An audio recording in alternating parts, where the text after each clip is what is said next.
Hey guys, welcome back to another episode of City of Champions with the city of Minneapolis. And this season, or this past season, season number 6, was all about regular season success for us. Unfortunately, not so much in the postseason.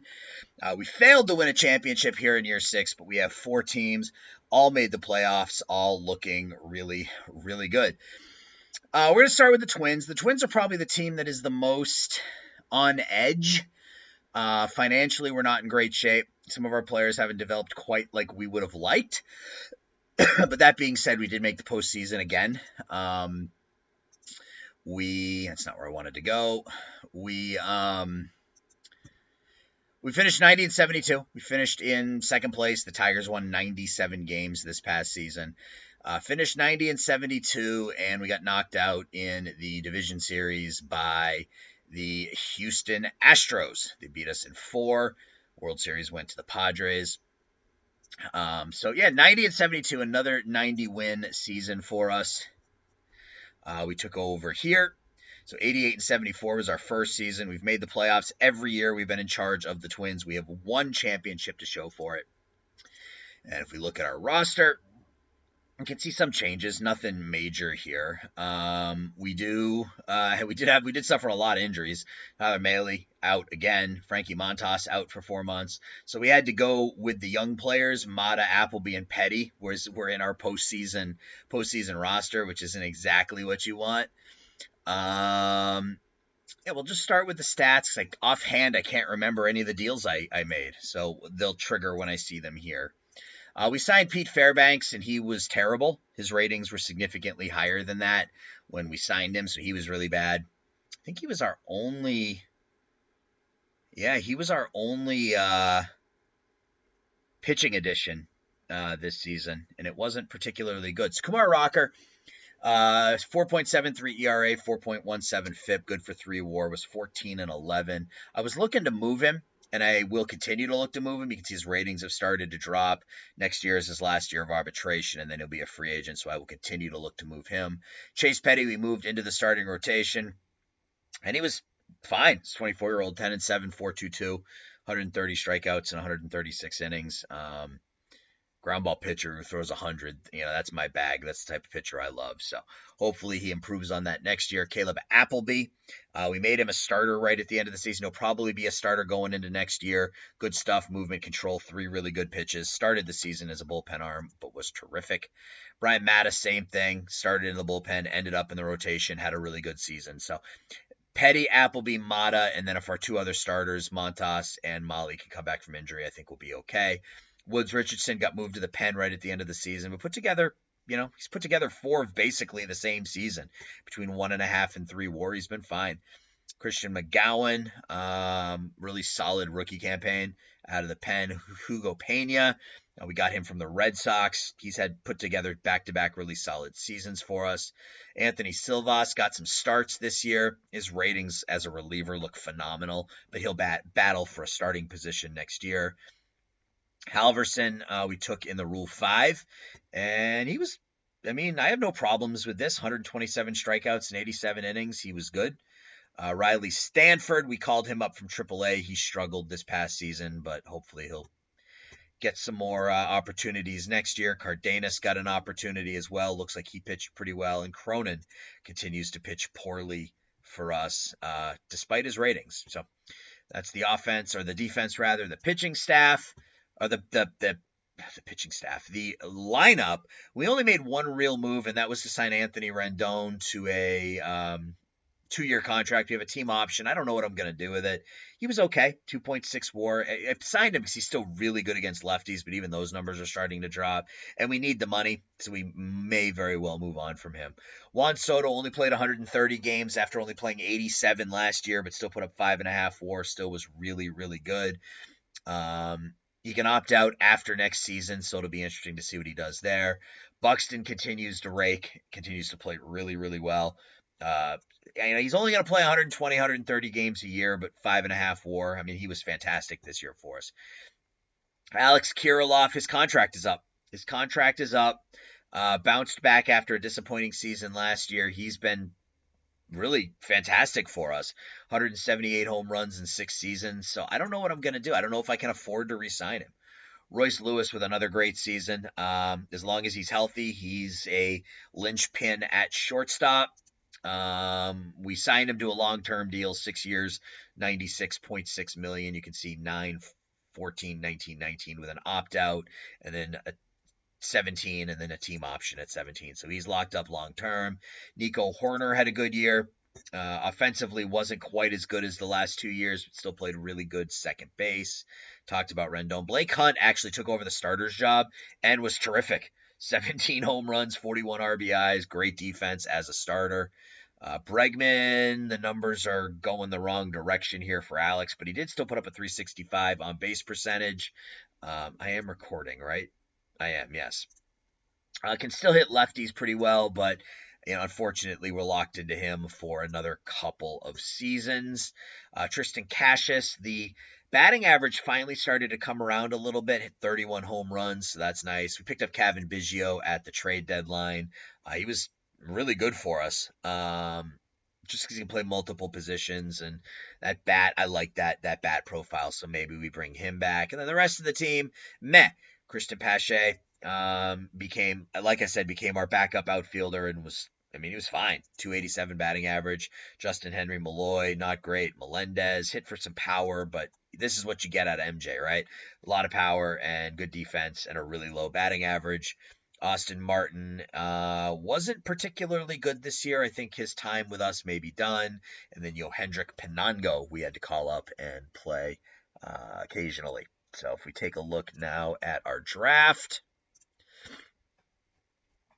if I remember correctly, it was a pretty good draft. So our first round pick was Sergio Salcido, a center fielder, a 19-year-old out of Arizona. Looks to be, he can play any, the range isn't great, so I don't know that he's really going to be a center fielder. We'll see if that changes. He could end up in left, but still a pretty good batting profile. Josiah Brewster, a 22-year-old, pretty well developed already, started in A-ball. He's probably a year or two away, but 3 good pitches. Kevin Hauer, probably. Again, he's probably a right fielder with that arm. In fact, he's probably a right fielder with that arm, but again, a good young player with some offensive talent. Mike Butler, two-way player. That's why I drafted him. He has some offensive chops as well as defensive. Humberto Lopez. Then we start to get into some of the other picks. So not terrible. Not a terrible draft. First 4 picks I'm pretty happy with. Our number 1 pick last year is a bust. We actually traded him because he was a bust. So we traded him right off the bat. John Cooper Williams is developing in A-ball. So we've got some young talent. There are going to be some changes this year, though. You can see we only have a few $1 million to play with. And I don't know that we're going to be able to sign Kirilloff. We can sign Kirilloff if we reject the option for Rendon and trade Rocker. So we'll have to see what we can do there. But yeah, so we got a lot of options, or not a lot of options. We don't have a lot of money, but we can have some money if we shift some stuff around. So the Twins could look very different next year, and that includes potentially moving Juan Soto. We'll see what options there are there. So a lot going on for the Twinkies. Who do we want to look at next? Let's go and let's look at the Minnesota Vikings, who had just a fantastic regular season. Best record in the NFC, 13-4.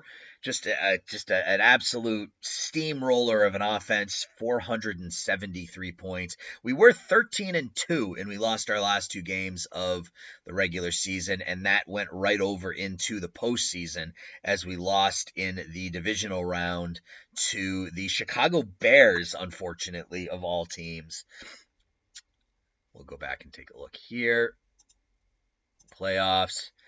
Lost to the Bears at home in the divisional round, 30-27. So great regular season, disappointing postseason for the Twins. Let's take a look at the draft real quick. And it was another good draft for us. Who was our first pick? Roberto Regan was our top overall pick, number 31 overall, 76 overall linebacker. Good tackling, good speed. Signed long term, so I'm looking forward to that. James Barnes was our number 2 pick at the bottom of the second round. Only had 8 catches for 100 yards, but good hands, speed, meh. But 23-year-old out of Alabama. Our number 3 pick was John Shoemaker. We actually drafted him as a fullback, and with that speed at an 83, we made him a running back. So we have a 76 running back as our number 3. Kerry DeHart, a guard, was our number 4 pick. And then Harlan was our number 7. Castle, I believe, was our number 6. Yeah, we didn't have a 5th round pick. So Regan, then Barnes, then Shoemaker, then DeHart, then Castle, then Harlan. So a couple of mid 70s out of our draft here. So that's pretty good. Craig Hall was our 2nd round pick a year ago. He's developing nicely, but we don't really need him, as we'll take a look at our stats, and you can see our starting quarterback situation is in pretty good hands. Harold Reese threw for 4,000 yards and 28 touchdowns. Now, that being said, Hall, 5 touchdowns, 1 interception. We have Reese signed for I think 2 more years, yeah, so 2027, 2028, so maybe when that contract is up, we can hand the reins to Craig Hall. But Reese has come along quite nicely. His 4th full season with the Twins now, 28 touchdowns, 15 interceptions. 2nd best year. Last year was his best season, but took a bit of a step back this season, threw a lot more picks, but still overall a pretty good season. Running game, Frank Dew, back-to-back really solid seasons. 1,300 yards, 8 touchdowns. DeAndre Swift ran for 10 touchdowns this year as the backup. But Frank Dew, since taking over for Dalvin Cook, has done a pretty good Dalvin Cook impersonation here. 1,300 yards this year. Signed for another couple years at relatively cheap money. So pretty happy what we're getting there. Swift's contract is up. He wants a lot of money. I'm not going to pay him that much, so he'll walk. Receiving, I mean, what can you say about Justin Jefferson?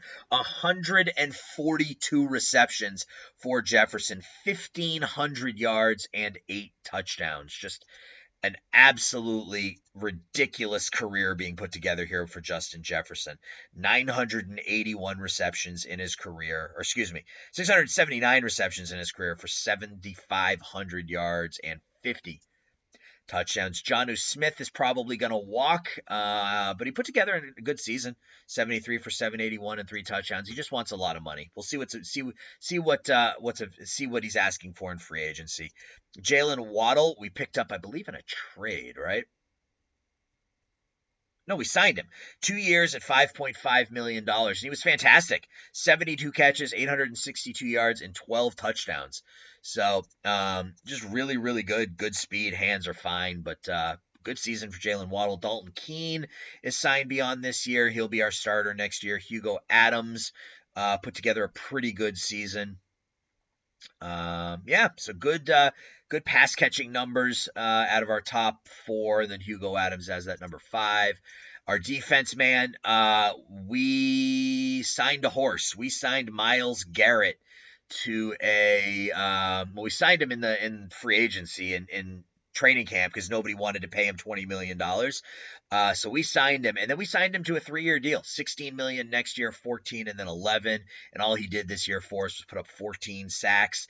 Aside on the other side of Omar Sumner, who just continues to put up crazy, crazy stats. 15 sacks this year, 18 the year before. So we've got Garrett on one end, Sumner on the other, and that just causes all sorts of grief for opposing quarterbacks. Tremaine Edmonds led the way with 105 tackles.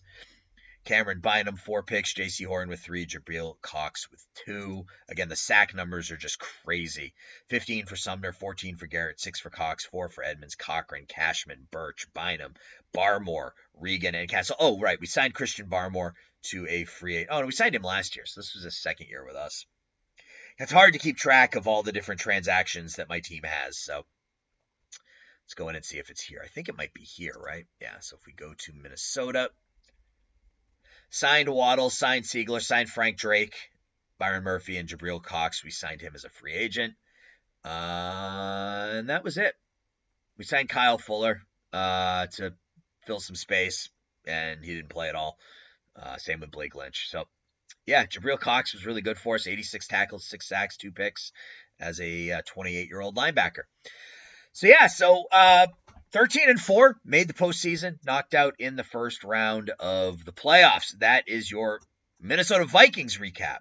Let's take a look now at the Minnesota Wild. Minnesota Wild finished the season 55-20-7, best record in the NHL. And once again, we could not get past the Edmonton Oilers. We get knocked out in 4 games in the Western Conference Finals, get swept by the Oilers. Back-to-back seasons, the Oilers have had our number here in the postseason. 55-20-7. Our offense was redonkulous. Kirill Kaprizov, 100 points in 74 games. We re-signed Artemi Panarin for 1 more year. He'll be gone after this season, but another great year for Panarin. 45 goals this year after 60 a year ago. Marco Rossi had 79 points in 77 games. Beckman, 75 and 82. Cole Caulfield came up short of 30 goals for a 3rd consecutive season, but 69 points in 73 games. Campbell was hurt most of the season. Rossi played on that top line, which is why his numbers are skewed, but 62 points in 66 games for Campbell. Adam Yeko, 56 points in 75 games. Cal Addison, 55 and 74. Tanner Howe, 51 and 82. Cale Makar got hurt again, but had 45 points in 53 games.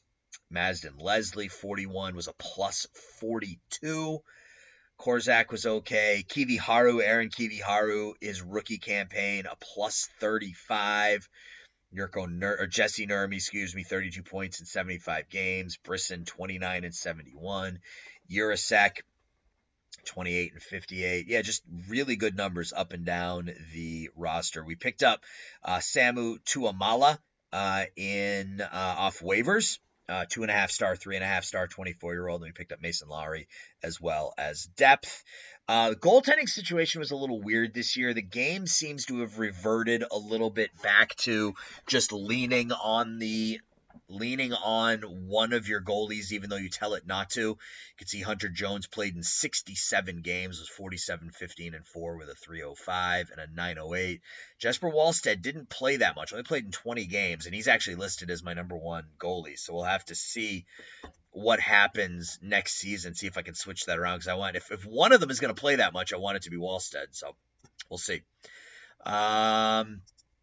Upcoming free agents, you can see we got a bunch: Casper, Panarin, Kuznetsov, Marino, Spurgeon. We picked up John Marino at the trade deadline. Just a 1-year rental. Yeah, and we may try to re-sign. I think Casper wanted like $4 million. He only wants 2.5. So we may, let's just go ahead and let's sign him to that right now. So Panarin's going to walk through. These guys are probably all going to walk. We re-signed Jared Spurgeon as well in the offseason to a 1-year deal. Brought him home for a season, only played in 27 games. So these 5 guys are all going to walk. And we don't have a lot to do from a free agent or from a roster makeup perspective. If we look at our depth chart, we're set at goal. Wallstedt, Perrick, Jones, and Ivanov. Defense is just stacked. Makar, Addison, Leslie, Kiviharu, Urasek, Jonas Brodin. I think next year is the final year on his contract. Kaprizov, Howe, Nurmi, Tuamala on the left. Beckman, Campbell, Rossi, Casper, Korzak, Brisson down the middle. Caulfield, Konechny, and Yeko on the right. That's right, Konechny's hurt. He had 63 points in 57 games. We don't have a first or a third this year, so again, it's going to be another light draft. 2nd round pick, 4th, 5th, 6th, and 7th.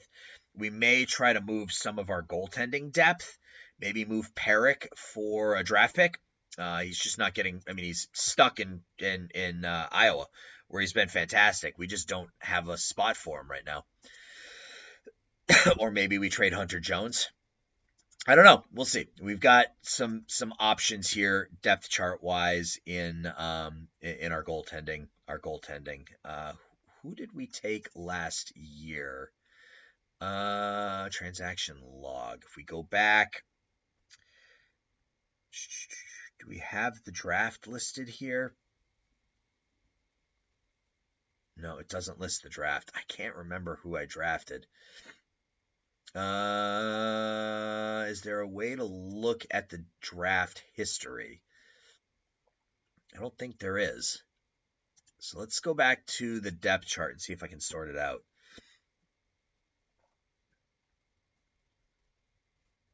Yeah, I don't remember who we drafted. Was it him? Was it Perron?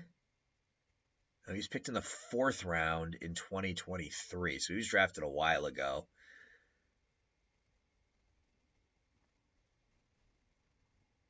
I can't remember, and I wish there was a way that the game could tell you. I think what I'm going to just start doing is start writing it down. Is it Adam Nilsson? It may have been Adam Nilsson. Yep, Adam Nilsson. No, he was 2025. He was our first round pick last year, 2 years ago. I can't remember. I'm going to start writing it down so that I don't forget. And when you don't have a top pick, it's harder to remember because, you don't really care. Yeah, I don't remember who my number 1 pick was a year ago. Anyway, that's the Minnesota Wild. So we finished with the best record in the NHL at 55-20-7, 373 goals in 82 games. We were just unbelievable during the regular season. We came out of the gate like 14-1 or something. We were really, really good. Just couldn't get it done in the postseason. And that is the theme of this episode. And last but certainly not least will be the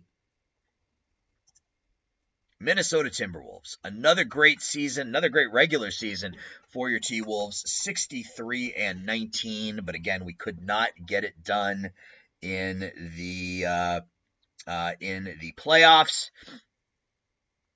Is there a way to look? Again, I can't look at the playoffs. We lost in the first round, by the way. We lost to the Sacramento Kings in the first round of the playoffs. We lost in 7 games. We were up 3-2. We lost game 6 in Sacramento, and then we got blown out in game 7 at home. So not a great end to the season by any means for the Timberwolves. And we have some serious decisions to make in this offseason. So we've got Towns, Morant, Sengun, Bike, Thunel, Gordon all locked up this season. We can't go into next season with all those players on our roster. We just can't afford it. So this could be the end of Karl Anthony Towns. $38 million this year, 41 next, 43 the year after that. He averaged 20 and almost 10. We may move on from him. If we can't move on from him, we're probably going to have to move on from 2 other players. I'd rather not trade Sengun, but we may have to.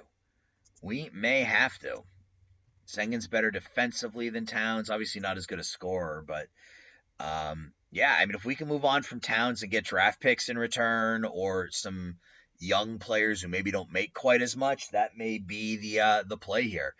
You can see we signed Paul George and Kevin Durant in the offseason. They were part of the team. Josh Bonner was our number 1 pick a year ago, and he's coming along nicely. Great shot blocker, decent defense, good rebounder. He's not going to score a lot, but if we pick up if we trade Anthony Towns, Bonner moves into the rotation. Sengun stays in his 6th man role. So it'd be Morant, Bike, Thunel, Gordon, and Bonner. And Doylan Bike had his best season, 14 points, almost 6 assists, 4 rebounds a game. I'd like him to start to score some more. So if we move on from Towns, that'll allow him to do that. Same with Thunel. Frankly, John Thunel, 97 inside, 80 outside, 80 free throws, 70 scoring, 81 defense. He should be able to replace most of the offense that Towns was giving us. So it might be time to move on from Karl Anthony Towns. If we look at the team stats, Morant led us in scoring, 27.4, almost 10 assists, almost 6 rebounds. Talked about Towns. Sengun, 17 points, 7 rebounds. Doylan Bike, we talked about. Adam Gordon, who we picked up. This was somebody I had my eye on really from the beginning of the season. I love the inside and outside scoring, decent enough rebounder. He's pretty bad defensively, but he signed to a moderate contract, actually a pretty cheap contract. And we traded him straight up for Clement Doctor to the Grizzlies. Doctor was really that rebounding force for us, but we've got enough rebounders. So Gordon is going to give us some more offense if we move on from Morant. So I'm pretty happy. Even if we move on from Towns, Morant, Sengun, Bike, Gordon, and Thunel, that's a really solid, along with Bonner. I forgot about Bonner. That's a really solid 1 through 6. And then we can fill that in, especially if we move on from Towns. That gets us right back to that cap level. Our owner's not going to be happy because of how far over the cap we are, and we didn't win it all, but we can make up for that next year. Travis Kenna was our first round pick this year, backed up at point, was fine. 5 points, 3 assists a game, backing up John Morant. You can see Kevin Durant played really well for us. 8.8 points, shot almost 60% from the field, 89% from the free throw line, 45% from three. So we provided some offense off the bench. George, not quite as good, but same deal, provided some offense off the bench for us. And I think that's it. So yeah, we've definitely have some. The Twins and the Timberwolves could potentially look very different next year when you start looking at our contractual situation. The Wild are still in good shape. We still have a lot of young players that are coming along. And the Vikings, best record in the NFC, so just need to build off of that. So we're still at 2 titles through 6 seasons. Again, the goal is 12 titles in 18 years.